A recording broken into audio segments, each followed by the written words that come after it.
quinto ano. Hoje vamos trabalhar classes de substantivos e suas características.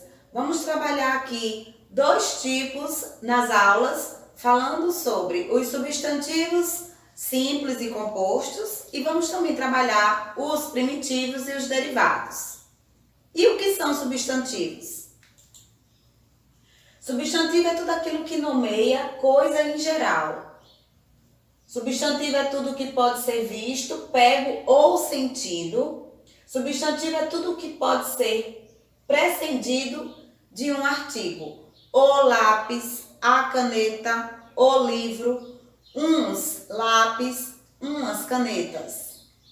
Hoje vamos trabalhar os substantivos simples e os substantivos compostos. Vejamos aqui o conceito do substantivo simples. O que é um substantivo simples? O substantivo simples é formado por um único radical, ou seja, uma única palavra. Como, por exemplo, pedra, pedreiro, jornal, jornalista. E nós temos também o conceito de substantivo compostos, que é um substantivo formado por dois ou mais radicais, ou seja, por duas ou mais palavras. Nós temos pedra, sabão, homem, rã e passatempo. Vejam aqui mais alguns exemplos de substantivo simples, que é formado por um radical ou uma única palavra. Vejamos aqui a palavra garrafa, a palavra roupa e a palavra chuva. Substantivo simples eu posso qualificar aqui também como lápis, mesa e livro. Então, ele sempre vem acompanhado por um artigo. A bicicleta, por exemplo, de Marcos é azul. Vejam que eu grifei aqui a palavra bicicleta de vermelho para classificá-lo como o substantivo simples. Vejamos agora alguns exemplos de substantivos compostos. Eu separei aqui 3 palavras, tá? Guarda-roupa, que é separado por hífen, mas é 2 palavras compostas, pois a palavra guarda, mas a palavra roupa tornou-se mais de uma radical, ou seja, para formar a palavra guarda-roupa eu precisei de 2 palavras. A mesma coisa com a palavra beija-flor, a palavra beija, mas a palavra flor, separadas por hífen para transformar uma só palavra beija-flor. Aqui a palavra cesta, mas a palavra feira, separada por hífen, sexta-feira. 2 palavras para formar uma única palavra. Por isso que chamamos de palavras compostas, tá? Substantivos compostos. Em frase fica, peguei o guarda-chuva da vovó. Veja que eu usei a palavra guarda-chuva, nesse caso, separado por hífen, para transformar em uma única palavra.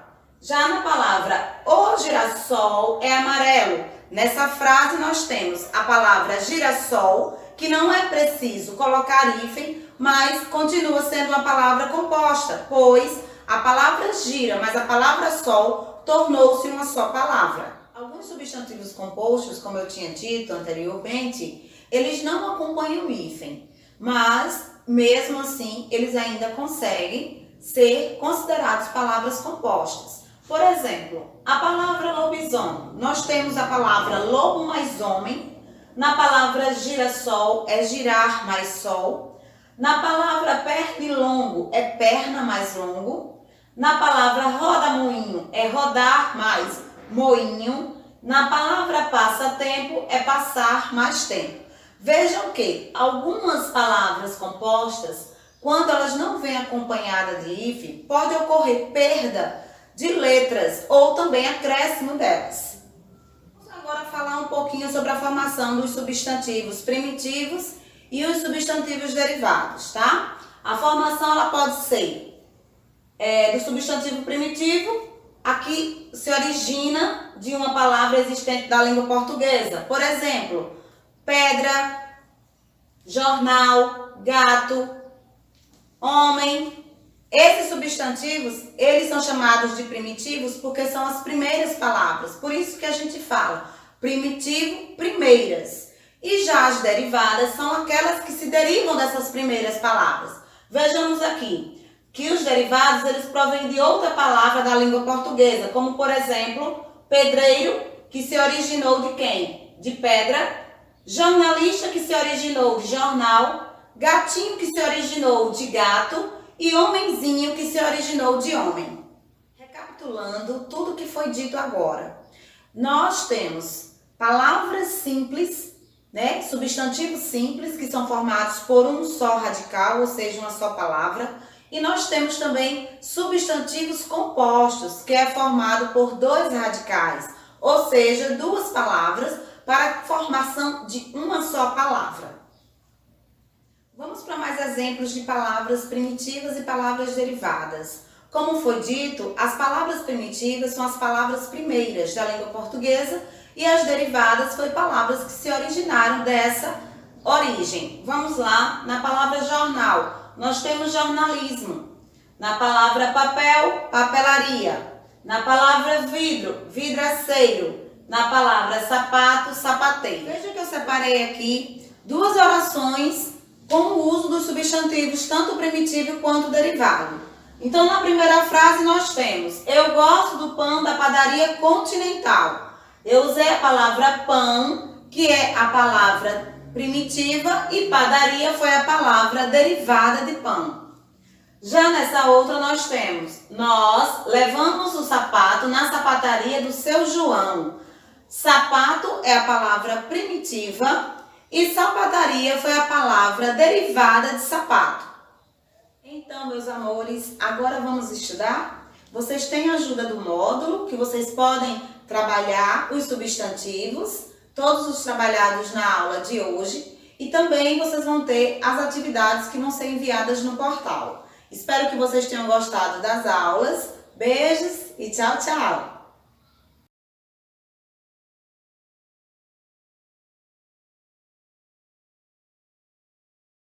Olá, alunos! Hoje nós iremos dar continuidade à nossa aprendizagem, iremos ver mais um assunto hoje, fazer mais algumas atividades, porque não podemos parar de estudar, né? Então vamos lá! Então, alunos, hoje nós iremos aprender o Present Continuous. Mas para que a gente aprenda o Present Continuous, é preciso que a gente relembre alguns conteúdos que nós já estudamos. Primeiro, nós iremos relembrar os Subject Pronouns. O que são os Subject Pronouns? São os pronomes do sujeito, certo? Ou seja, são aqueles pronomes que a gente geralmente usa no início da frase, para dizer quem é que está realizando aquela ação. A gente sabe que o sujeito é o que realiza a ação, certo? Então, não é diferente em inglês. Em inglês, nós temos os Subject Pronouns, que é justamente aquele que estará realizando a ação da frase. E aí, nós temos o sujeito I, que significa eu. You, você. He, ele. She, ela. It, a gente usa para nos referir a animais, objetos ou lugares. We significa nós. You, de novo, significa vocês. E they significa eles ou elas. Muitos de vocês perguntam, mas então por que nós temos dois you? Um no singular e um no plural. Por isso que a gente escreve ele duas vezes, para indicar que a gente usa you tanto no singular quanto no plural, tá certo? E aí, eu quero que vocês tentem fazer aí esse exercíciozinho, substituindo essas palavras que estão sublinhadas por algum desses sujeitos que a gente viu, certo? Então, vamos lá, ó. Na letra A, a gente tem o seguinte: Mary is going to travel. Esse Mary a gente poderia substituir por qual sujeito desses aqui? Qual sujeito desses a gente poderia substituir o Mary? She, né? Porque a gente sabe que she é ela. E Mary a gente tá falando de uma mulher. Portanto, a gente substituiria Mary por she, ok? John, eu posso substituir pelo quê? He, porque a gente sabe que he é ele e John é um homem, por isso que nós substituímos por he. Chris e Pietro. Se eu estou falando de duas pessoas sem me incluir, eu uso o quê? Eu posso substituir pelo quê? Ou eu posso dizer Chris e Pietro, ou eu posso dizer eles, não é isso? Então, they, que significa eles. E aí, nós temos aqui na letra D, the dog. A gente viu que quando a gente estiver nos referindo a uma coisa que não é pessoa, animais, objetos ou lugares, a gente vai usar it. The dog é o cachorro, não é isso? Então, por isso que a gente usa it. Já aqui na letra E, nós temos Paul and I. Vejam que agora eu estou incluindo a mim, ó, estou incluindo eu, estou incluindo a pessoa eu. Então, quando eu estou falando de uma outra pessoa e eu posso substituir isso por nós, we, certo? E aí, nós precisamos também entender o verbo to be, certo? Porque o present continuous é uma junção do sujeito com o verbo to be, com o verbo no gerúndio. Então, a gente vai primeiro entender os sujeitos, como a gente já fez, depois entender o verbo to be, para daí a gente entender o present continuous de uma maneira geral, tá bom? Então, vamos lá, ó. O verbo to be, só pra gente relembrar, ele significa ser ou estar, certo? Então, eu vou usar o verbo to be tanto para significar ser, quanto para significar estar. E aí, eu vou ter algumas conjugações desse verbo. Eu não simplesmente vou usar uma palavra para todos os sujeitos, tá? Isso não existe. A gente precisa saber qual conjugação a gente vai usar para cada sujeito. Então, por exemplo, no sujeito I, nós iremos usar o verbo to be am. I am. Eu sou ou eu estou. Quando a gente tiver o sujeito you, a gente vai usar are. You are. Você é ou você está. Quando a gente tiver o sujeito he, a gente vai usar is. He is. Ele é ou ele está. No sujeito she, nós iremos usar is também. She is. Ela é ou ela está. No sujeito it, que nós estamos nos referindo a animais, coisas, lugares ou objetos, tudo que não for pessoa, a gente usa it. Nós iremos usar também o verbo to be is. Então, it is. É ou está. Ele é ou ela está. We are. Nós somos ou nós estamos. You are. Vocês são ou vocês estão. They are. Eles são ou eles estão, certo? E aí, agora nós iremos ver um exercício de aplicação do verbo to be, tá?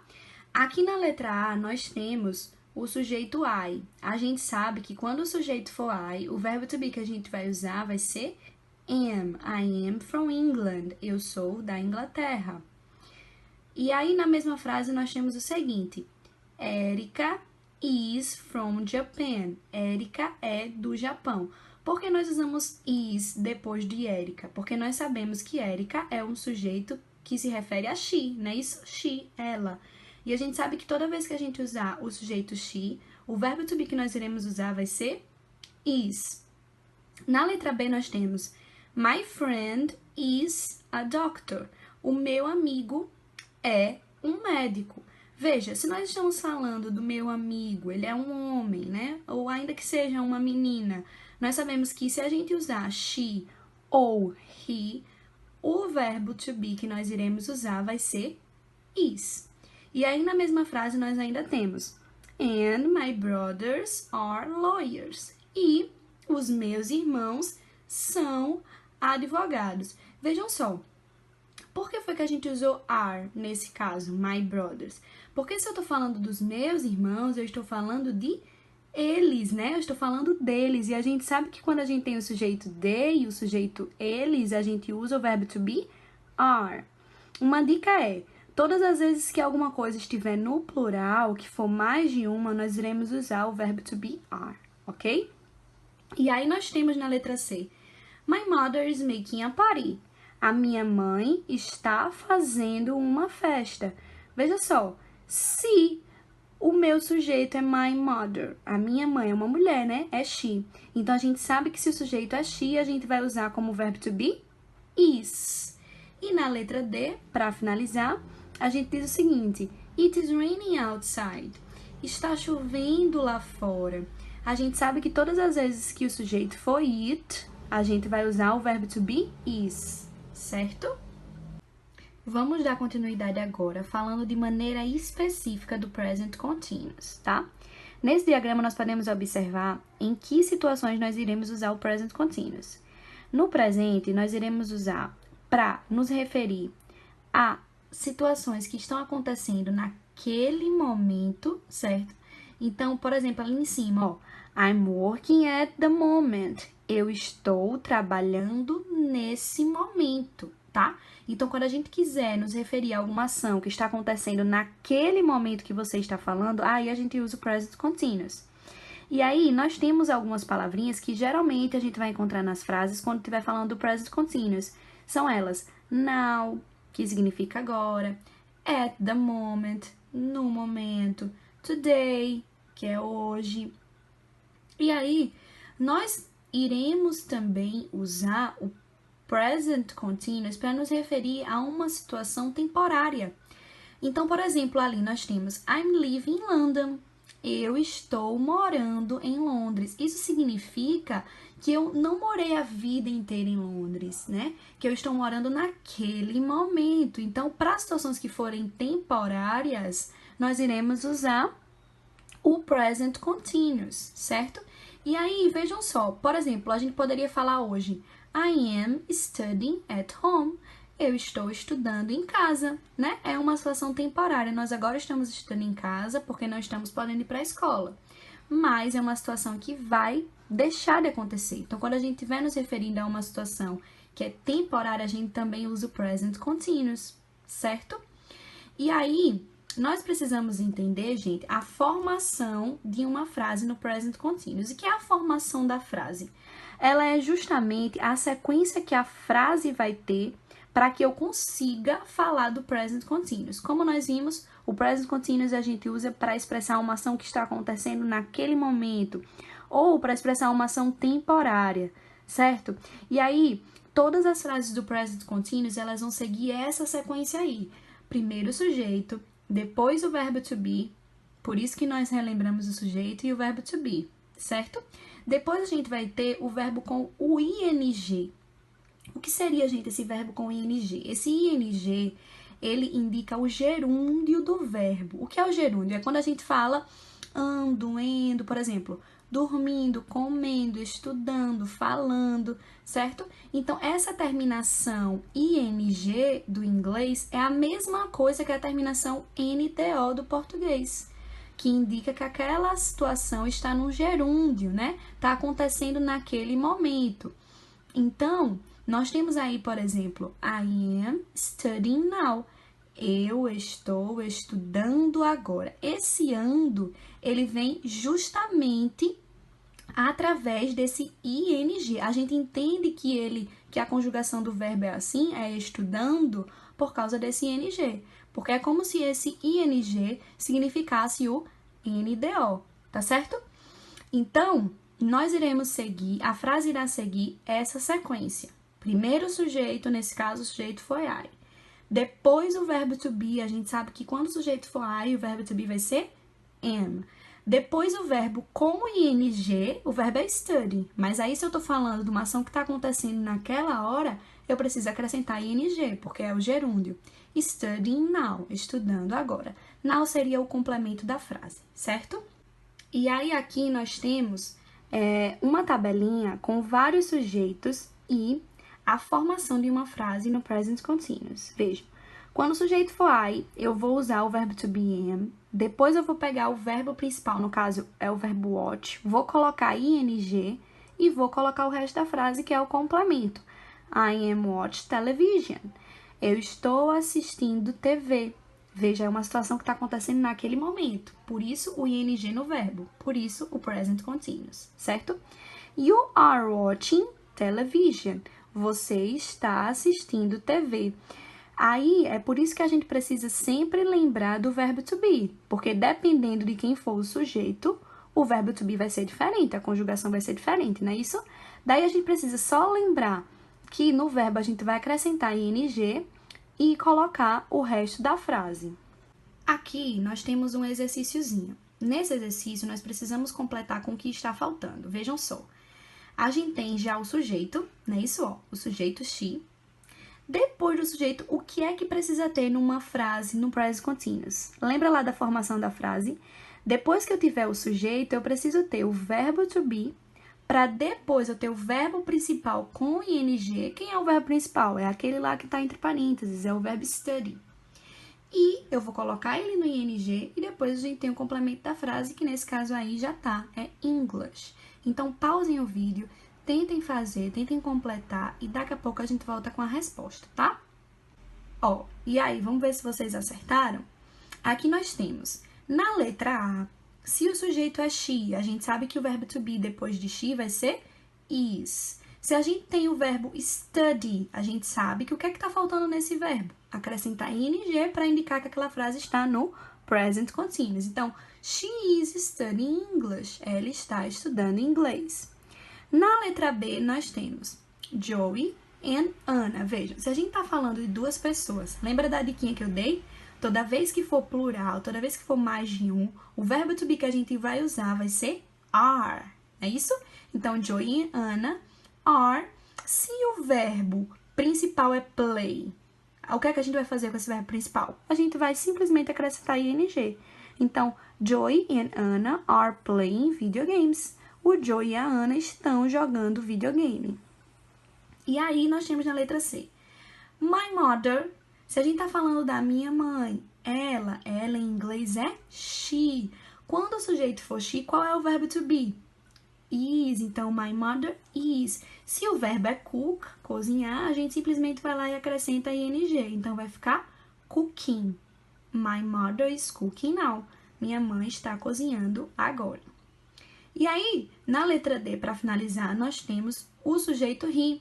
O sujeito he é ele. A gente sabe que toda vez que tiver o sujeito he, o verbo to be vai ser is. Então, he is. Se o verbo principal é work, a gente simplesmente vai acrescentar ing nele, para ter aquela terminação do NDO, né, do gerúndio, e aí vai virar he is working now. Ele está trabalhando agora.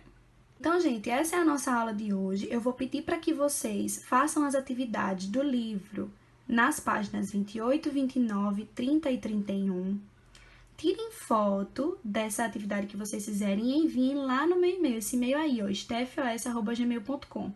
Assim como eu quero que vocês acessem o portal, abram a atividade que eu deixei lá, respondam ela e também enviem para o meu e-mail, tá certo? E aí depois eu envio para vocês o gabaritozinho com a resposta certa. Qualquer dúvida, vocês podem enviar um e-mail para mim e aí a gente esclarece tudo. Ok, gente? E agora, it's time to say goodbye. Hora de dizer até mais. Vejo vocês na próxima aula.